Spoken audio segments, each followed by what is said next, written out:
Sekarang kita mau salahkan siapa? Mau kita salahkan para pendemo? Mau kita salahkan pemerintah? Yang kita salahkan adalah manusia-manusia yang rakus, yang mempertuhankan hawa nafsu dia. Tak ada satupun manusia yang menyukai kerusakan dan kehancuran, itu tak ada. Tapi Allah kasih cluenya. Hei manusia, jaga tanganmu, jaga kakimu, jaga matamu, jaga nafsumu. Yang kelak membuat rusak di muka bumi itu dia nafsumu itu. Nah itu yang terjadi. Kalau bukan karena dorongan penghinaan, bangga mereka joget-joget di atas penderitaan rakyat, di mana adab, etika dan akhlak mereka? Tidak punya. Mereka bukan manusia yang beradab. Jadi kalau seandainya satu saat mereka mendapatkan balasan dari apa yang mereka buat, yang terjadi dengan Ahmad Sahrani sekarang, rumahnya dihabisi oleh massa. Apa sebab? Lisan yang tak bertulang. Betapa rusaknya lisan yang tak bertulang, ternyata mampu menyakiti hati orang-orang yang memang tersakiti. Perhatikan baik-baik kekuasaan Allah. Allah tampakkan di hadapan manusia betapa rumah yang kau bangun tak bernilai sepeser pun di hadapan siapapun. Allah bisa hinakan dan muliakan manusia bukan karena hartanya. Itu buktinya. Hanya karena terpleset lidah yang didorong oleh hawa nafsu, dihinakan oleh manusia. Kata Allah, saatnya kau dihinakan. Hina sehina-hinanya. Pertanyaannya, sadarkah mereka dengan kehinaan itu? Tidak, karena nafsu sudah menjadi Tuhan dalam diri dia.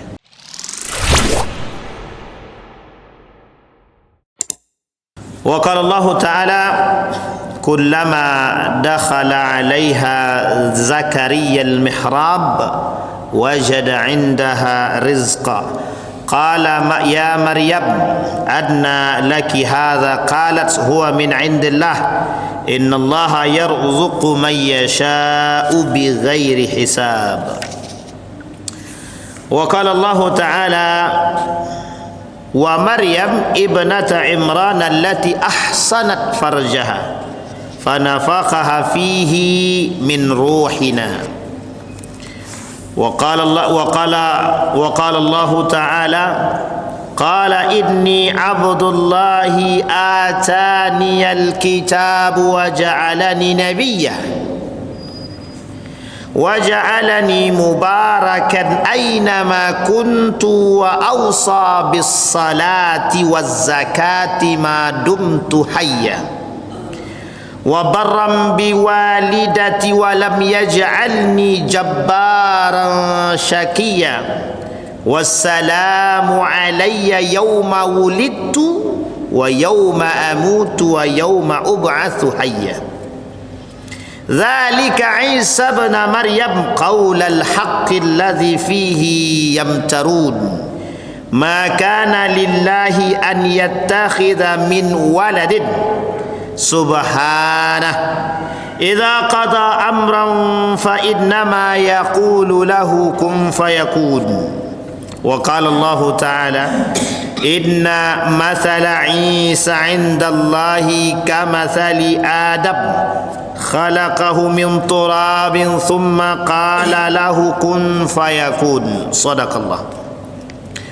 Wa qala an-nabi sallallahu alaihi wasallam walladhi nafsi biyadihi la yushikanna an yanzila fikum ibna Maryam hakaman adalan fayaksira as-saliba wa yaqtulul khinzir wa yad'al jizya wa yafidul malu hatta la yaqbaluhu ahad hatta takuna sajdatul wahidatu khairun minad dunya wa ma fiha. Thumma yaqulu Abu Hurairah waqra'u in syi'tum wa in min ahli alkitabi illa la yu'minanna bihi qabla mautihi wa yawmal qiyamati yakunu alaihim syahida. Sadaqallah. Bapak Ibu sekalian yang berbahagia, kemarin kita sudah bahas dari pertama Dajjal sudah, Ya'jud wa Ma'jud sudah, Imam Mahdi sudah, tanda-tandanya mulai nampak pun sudah.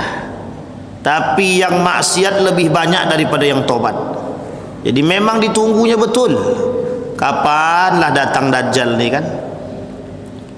Yauma la yanfa'u imanuhum, kata Nabi. Pada masa itu iman tak bermanfaat. Ketika masuk pada masa zalzalah, akhir daripada masa atau akhir daripada tanda yang ke-9 itu, yauma la yanfa'u imanuhum, di mana saat itu imannya orang tak lagi bermanfaat. Kalau kita tengok kasus-kasus kita sekarang, menyedihkan sangat. Di dalam tulisan Syekh Al-Arifi, tanda hari kiamat, datangnya hari kiamat, pada nomor yang ke-82, Syekh Al-Arifi menuliskan begini dan mengutip daripada hadis baginda Nabi Muhammad sallallahu alaihi wasallam, halaman 125. Apa kata Syekh Al-Arifi? Annal qawiyya ya'kulud dha'if. Kata Syekh Al-Arifi, yang kuat memakan yang lemah. Sampai tertulis dalam hadis baginda Nabi Muhammad sallallahu alaihi wasallam, kata baginda Nabi, orang-orang yang kuat mereka suka memakan orang-orang yang lemah, sehingga posisi orang-orang yang lemah berada di bawah yang tak sanggup untuk bangkit. Kalau kita tengok sekarang, miris hidup kita ni. Mengaku beriman tapi kembali kepada masa jahiliyah. Mengaku beriman tapi lebih mentuhankan dunia. Sehingga kita tengok sekarang, apa sih penyakit yang tak nampak sekarang? Tak ada. Kata Nabi, salah satu di antara 6 penyakit yang menjangkit kepada umatku kelak, kata Nabi, betapa dunia ini menjadi Tuhan bagi mereka. Ya abdad dinar, ya abdad dirham, kata Nabi. Hei penyembah duit, penyembah dinar, penyembah dirham, kata dia. Dia nampak siklusnya itu. Ternyata dampaknya besar terhadap cinta terhadap dunia ini. Orang yang memang dalam benaknya materi saja, ia memang perusak. Sampai dikatakan oleh Umar bin Khattab itu, hancurnya satu negeri ini disebabkan kecintaan penguasa terhadap harta. Dan itu ternyata perkataan Umar bin Khattab hari ini terbukti. Nyawa itu tak berharga di hadapan rupiah itu. Nyawa sangat tidak berharga di hadapan rupiah, tak berharga. Kau mati-matilah, aku bayar 50 juta, selesai. Jadi seolah sebegitu murahnya nyawa manusia hari ini. Mereka yang hidup hari ini seolah menghilangkan keadilan dan menutup mata daripada kemaksiatan. Jadi mereka bermaksiat seolah-olah mereka tidak mengerti kalau itu maksiat.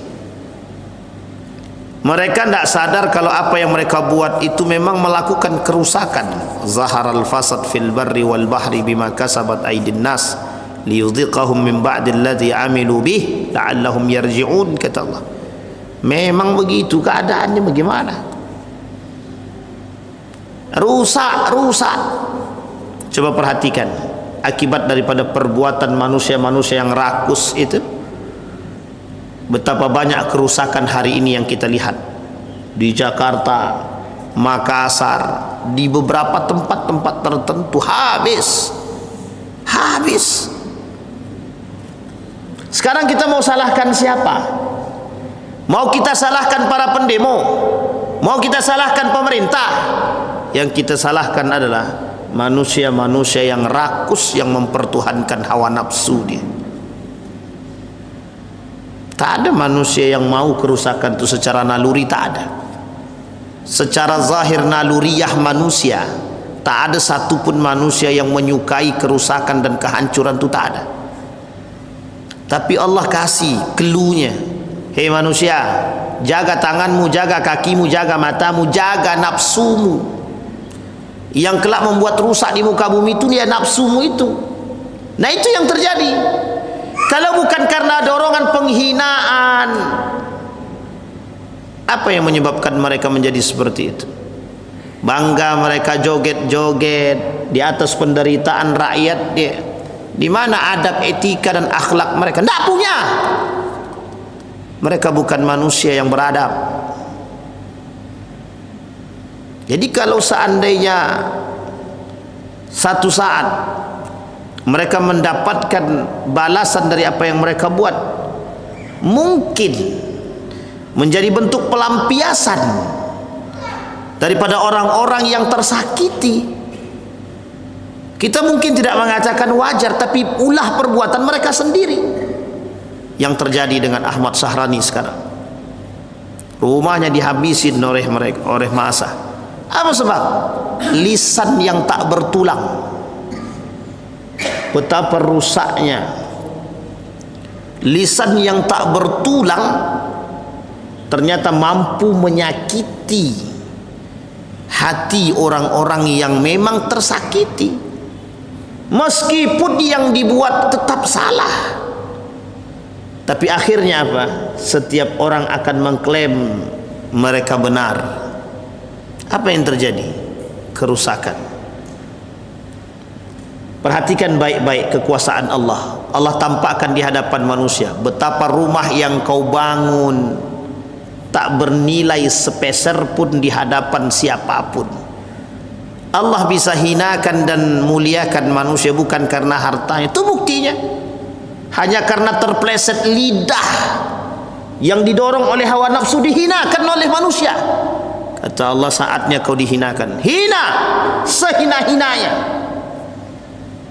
Pertanyaannya, sadarkah mereka dengan kehinaan itu? Tidak, karena nafsu sudah menjadi Tuhan dalam diri dia. Ini yang kita maksud. Pertanyaannya, malukah mereka yang melakukan koruptor, yang joget-joget di atas penderitaan rakyat? Malukah mereka? Tak punya rasa malu. Kenapa mereka tak punya rasa? Karena mereka tidak miskin. Karena mereka qillatul haya, tak punya rasa malu.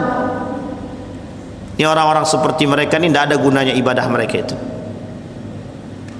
Nabi yang bilang, bukan saya. Kata Nabi, sittatu asya tuhbitul a'mal, 6 perkara yang merusak amal ibadah. Satu di antaranya yang tidak punya rasa malu. Itu yang disebut dengan mengatasnamakan rakyat, menghinakan rakyat. Itu dia.